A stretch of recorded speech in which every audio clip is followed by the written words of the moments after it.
Welcome to the Logic Bank's Beginner's Guide to Real Power. By real power, I mean your fighting capability. There are 7 factors that go into your fighting march that make it strong. The first being the march size, then items, holy site, civilization features, buildings, technology, and alliance tech. We're going to look through these 7 categories and see what you can do to build real strength into your account. The first category we're going to look at is march size. March size is fantastically important. The main way to build march size is firstly in your city hall level, then in your commander level, and it can also be increased by commander skills, in your items that you put and wear on your commander, and lastly in items that you can use to expand your army size. In this battle we have a march size of 50,000 and we hit for 804 and receive 500 damage. In this scenario I've doubled the march capacity to 100,000. We still receive 500 damage, but we've increased the attack significantly. To have a march size capacity advantage is hugely important if you are being swarmed. Other commanders have got benefits or extra skills they can use to help, but the higher your power, the bigger the advantage you will be or have if you are then swarmed. This is why commanders like Scorpio have additional troop capacity, as they are specialists in being swarmed. The next area we're going to look at is Alliance Technology. In the section War under Alliance Technology, you will find the buffs that you can get to your march. So for infantry it is 5% max, and then defense another further 5%. This may not seem a lot, but it is of course important that your alliance has completed these before KVK 1, which actually is harder than it sounds. Often the attack is complete, but the defense is not always finished, depending how well your flags are being built and how your research is being managed. I like these 2 buffs, particularly because they do make a difference, and it is not a pay-to-play element, meaning we all have to contribute, and free-to-play matter just as much as the whales. Make sure you're doing your alliance donations, and your leadership will progress these for you. Military technology is one of the largest elements or ways to influence your march's strength. It is the biggest difference between lower tier players and those that choose to spend on the game.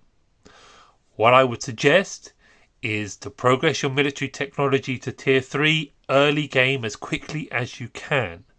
This will give you all the power you need to kill barbarian forts, farm barbarians, and defend your city should you need. After that, you will come to the combat tactics, defensive formation, and herbal medicine. What I choose to do at this point is I concentrate on herbal medicine, and then I concentrate on getting my city hall level up and developing other technologies. The reason I create this gap is you don't need your fighting march until quite far into the game. Really, KVK 1 during the first runes fight.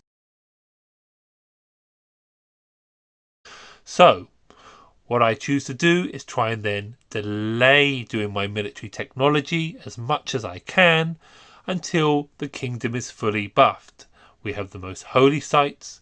We have the titles where you can get extra research, the best runes, and of course the most helps that I can get from my alliance centre before I choose to progress my military technology further. Once I am ready to progress my military technology, my first aim would be to make everything I'm going to use level 7. So, combat tactics, defensive formation, herbal medicine. I'm going to be infantry, so I will need this one and this one. Then I will do medical corps, combined arms and encampment, all to level 7 before I push on. This is, in my opinion, the best return on your speed ups and your resources. I will then concentrate as much as I can on health. It's important to understand that your military technology will create a health deficit, because up to tier 3 there are no health rewards, and then there's only herbal medicine and medical corps. This we'll talk about more later when we get to equipment, but you need to address this imbalance in health by thinking that, or understanding that, as you gain defense, attack and health, the more you gain, the returns diminish. The first 1% attack you get is much more valuable than when you go from 99% to 100%, because the returns diminish. That means you want to try and keep your attack, health and defense in sync. The only note I'd say is for Minamoto, you perhaps don't want to do that because the skill hit is so important that you would progress the attack more. Next, we're going to move on to items. Items include the equipment that your commander is wearing, the city skin that you are using, and runes that you can pick up from your holy sites. Now remember, you're going to try and use your items to balance the health deficit that your technology has created. That's why, as infantry, I am progressing my health as much as I can. My total percentage increase is 38%.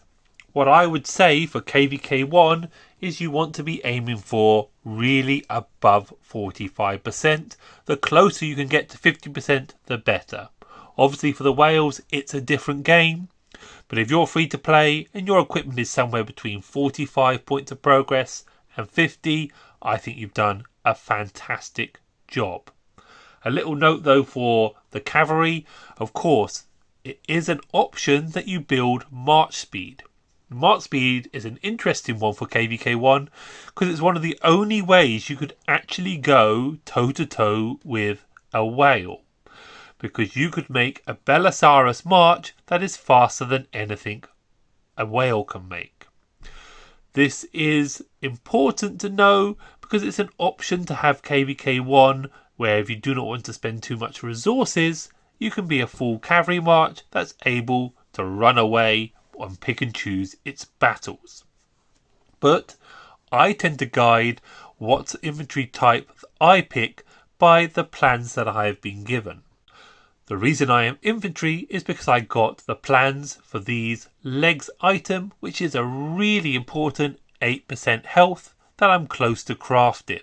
This is going to make a huge difference to my march, giving me over 20% in health on top of the 5% health that I'm getting from my city skin, which should balance the health in my account and hopefully give me a strong account that's going to be able to trade well. If you take anything from my guides that you have watched, please take away that the blacksmith is fantastically important and you should not stop rushing till you get it. And the difference between two players, one of which got their blacksmith 10 days earlier, would be huge. It's a passive income of equipment materials and a massively important building. There are two ways to build the equipment on your account. The first way is the superhero strategy, where you put all your effort into just one commander's equipment. The other is the sunset strategy, where you have to dress 5 different marches completely. One way to take the pressure off with this strategy is to use all unit types in your sunset team, which means any plans you get will be useful because you have an infantry march, an archer march, a cavalry march and a siege march. A further thing you need to understand about items is there is an imbalance in the game of how power shows. So 10.5% health on my infantry march Sun Tzu, if I remove it, I drop his power by 600. If I put it back on, his power goes back up 600, as does my account's power. If I go to herbal medicine, you will see that 11% of health for my whole account is worth over 1 million power. So it's odd that it's only 600 power when you craft a blue equipment. This does mean when you're in Sunset Canyon and you look at two players with similar power, or even a player that has 200k more power, it may not show, or it certainly doesn't show, which one has the best equipment, which makes fighting in Sunset Canyon even more fun. To gain City Hall 24, you need to get your barracks to level 23, and a lot of players leave their barracks at level 23 for some time. But if you push your barracks onto level 25 before the fighting starts in KVK1, you will gain an extra 0.5% troop attack bonus. So at level 21, at level 16 and level 10 you gain extra troop attack. And troop attack is important because it's not just for your infantry, it's for all of your troops. So health is on the archer range, so that's the first one I will get to level 25. And also remember, although expensive, on your hospitals it's also possible to gain an extra 1% truth health. And remember, you have 4 hospitals, so although expensive and hard to obtain, these are important buffs that can make the difference in the trades you get in KVK 1. The next buff to your march we will move on to is the Holy Site rewards. These are really important, and again another factor that I love, because no whale can buy these. You have to work hard as a team and contribute as a team to get these rewards.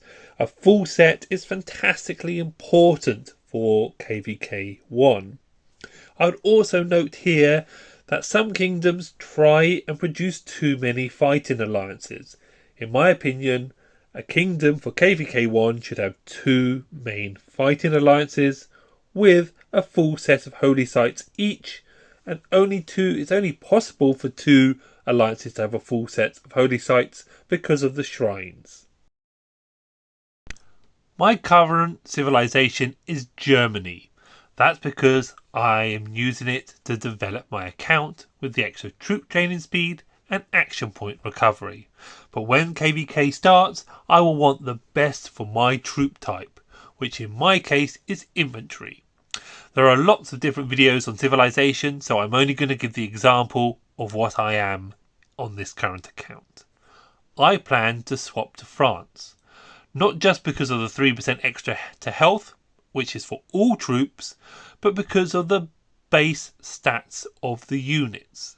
So the Throwing Axemen have a base health of 197. That means that if I have plus 50% to my health, instead of it being 187 plus 50%, it will be 197 plus 50%, making my plus 50% more valuable.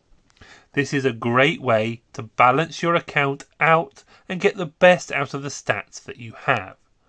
Just a note though, this is also one of the only ways before KVK 1 that you can increase your skill damage. Should we have any whales watching this video, I'd also like to mention that VIP is a method of making your march stronger. From VIP 11 onwards, you begin to gain troop attack, troop defense, troop health, and then eventually unit capacity, which goes on to make your march far stronger. But this, of course, is not for the free to play. I think, though, important for a free to play to get to level 10 on their VIP before KVK 1, but unfortunately I think these buffs are just out of your reach.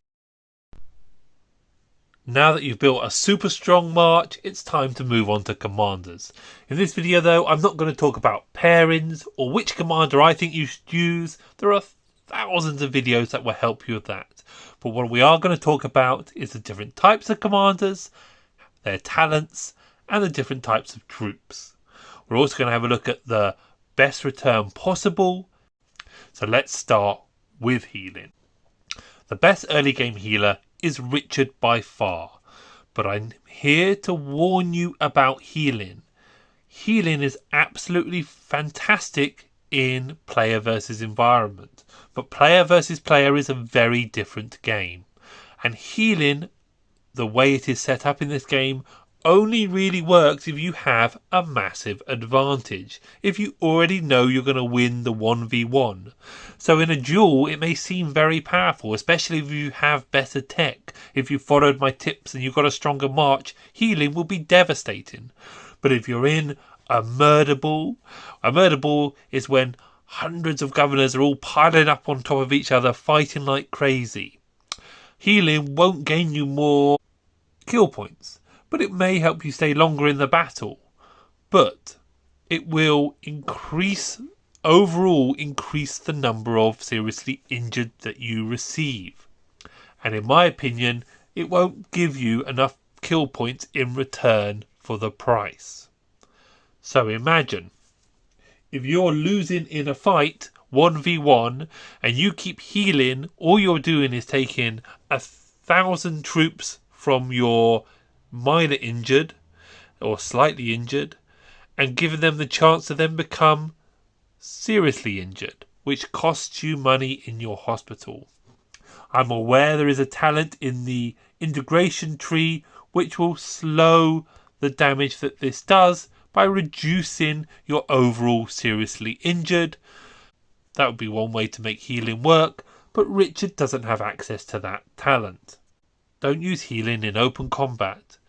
Don't use healing when you're defending a flag.